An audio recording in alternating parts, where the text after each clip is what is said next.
Hi, my name is Nancy McGee, San Mateo County Superintendent of Schools. Today you're going to get an inside look at the world of information and communication technologies in San Mateo County.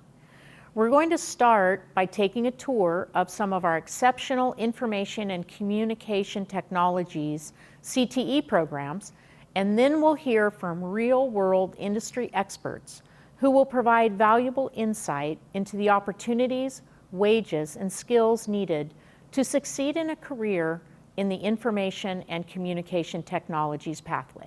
These CTE pathways provide students with the educational opportunities needed to prepare them for success in careers in the information and communication technologies. And now, without further ado, let's take an inside look into some of our fabulous CTE programs.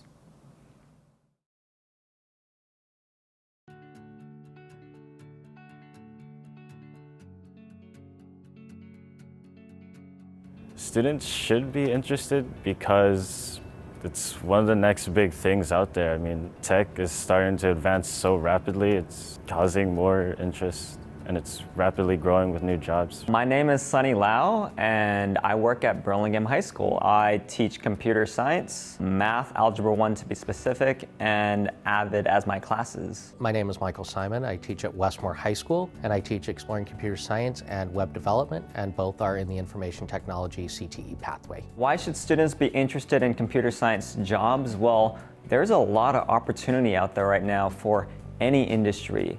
I would say most industries touch computer science, whether it's a little bit or a lot. There's ample amount of opportunity for them to just utilize what they learn in my class and apply it to the job that they're interested in. Day in my class is actually a lot of fun.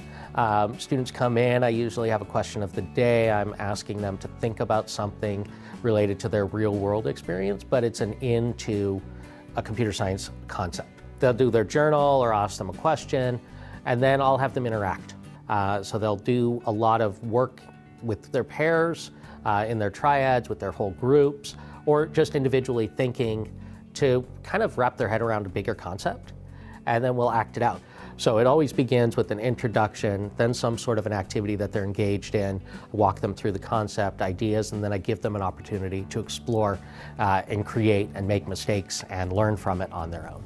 The basics that I teach, it applies to every computer science field in general. So any language for computer science, they'll learn about data structure, they'll learn about booleans, integers, floats, but all of that is in every language, so it's just really preparing them to learn how to program in general. They'll learn the concepts, and every programming language would actually have the same exact idea. It's just spoken in a different way, if you want to put it like that. So I actually took this class in the freshman year, and I'm a senior now, but back then I found it really challenging and also just a great way to learn a lot of new things by discovery, and our class is mainly project-led, so I found that really interesting, and we were able to create so many different games and really like real-world based solutions for problems that we face in our community. So I just found that aspect just super informational and also very impactful. I really think that my course prepares them for the critical thinking. It prepares them for the problem solving, what happens when the road gets tough, and that's the biggest thing that I can do to prepare them, simply because we don't go further into programming or specifics of any computer science field, because it is an introductory pathway. And they're basically taking that spark and heading out into the world with it. The hard part is that a lot of students see jobs out there and they think they're not qualified for them, but they don't understand that a lot of these jobs are going to train you in how that company's program or software works. That if they can think critically about what they're learning at that company, they're going to pick it up because it's often proprietary software. They're having to use whatever that company has already developed and then learn from that. So that ability to collaborate and think critically and problem solve will help them as they take on new challenges. So the most important thing that I've learned so far is just problem solving, which is applicable to real life. Every day you encounter something new, you have to learn how to persevere through it, you have to learn how to think outside the box, and coding really teaches you this, because when you're coding you always encounter some sort of problem and you have to think outside the box to fix it. You have to debug the code. I think the misconceptions are that you have to have an interest in computer science or that you have to have pre-programming knowledge. The truth is that you really have to just know that you want to learn something. Everything else will be taught to you. And that's one of the things is people say, well, I don't know any of that technical stuff. You don't need to know any of the technical stuff. What you need to do is just have a desire to learn and a willingness to expand your own knowledge, and then you'll be successful.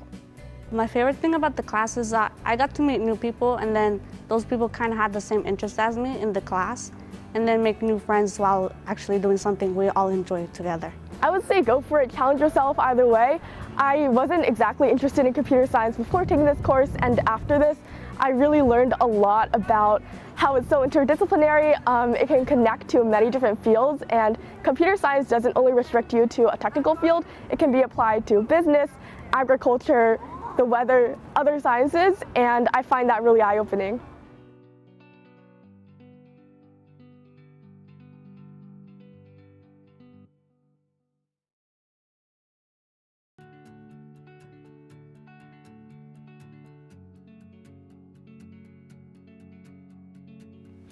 Hey everyone, I'm Rishi Kacker, and I'm the Chief Technology Officer, CTO, at a company called Natera.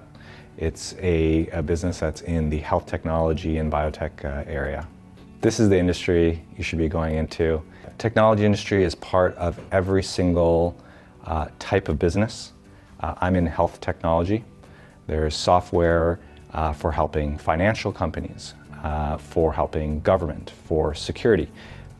There's for retail and for all the commerce that we do every single day. And so first, there's just a lot of variety and a lot of options in different industries, wherever your interest is. But there's also a huge variety in the type of work in each of these companies. So you could be a software engineer. You could care about testing, so working with different products and seeing how well it works for the users. You could be interested in project management. You could work on strategy and entrepreneurship.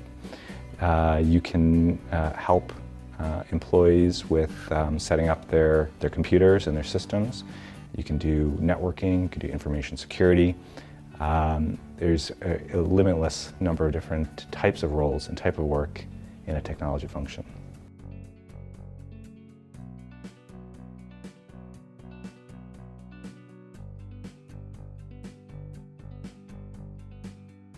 Typical days, we're all remote now, right? There's so much that you can do interacting with people all across the world. Actually, my teams are in San Francisco, in Austin, distributed across the US. A typical day is often really working with people in a very collaborative kind of way and working to solve problems and fix issues for the business, for our patients, and for the other employees. If you're starting in a new role at a company or to join this company, you'd find that there's one thing that's really helpful is there's a lot of mentorship, a lot of people that have grown their careers in this space and are extremely excited about meeting new students to help coach and guide them into their careers. So it's a really strong network of technologists that are looking to bring in new students that have that capacity and curiosity.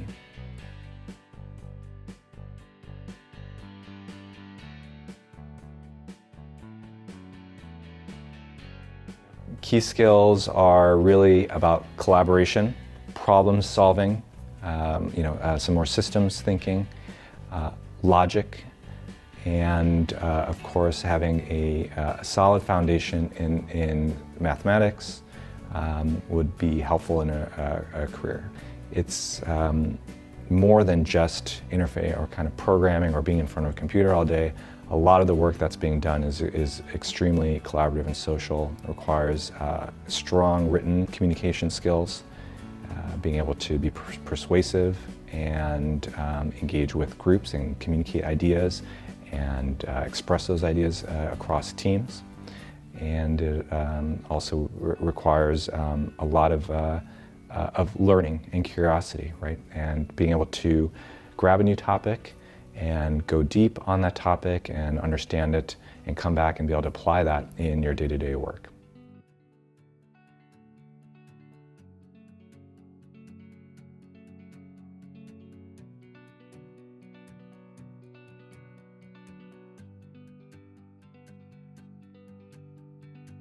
Yeah, people often think, well, if you're in technology, then you have to be an introvert, and you're often, a dark room for hours and hours all day, which in part can be true. And if you enjoy that, you can kind of disappear into your work and excel in a technical domain.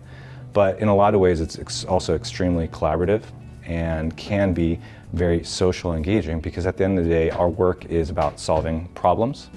And the problems that we're solving with technology are now part of every single business, every industry that's out there. Technology is going to change the way we all live our lives, and it's something that I think we interact with in everything we do ourselves.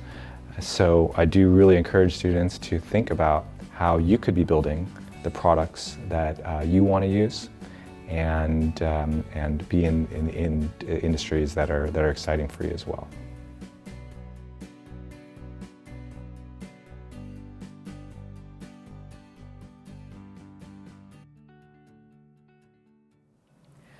On behalf of San Mateo County Office of Education's Career Technical Education Programs, I want to thank you for joining us today. Students and families can learn more about information and communication technologies courses at smcoe.org/CTE. Thank you for exploring the world of career technical education.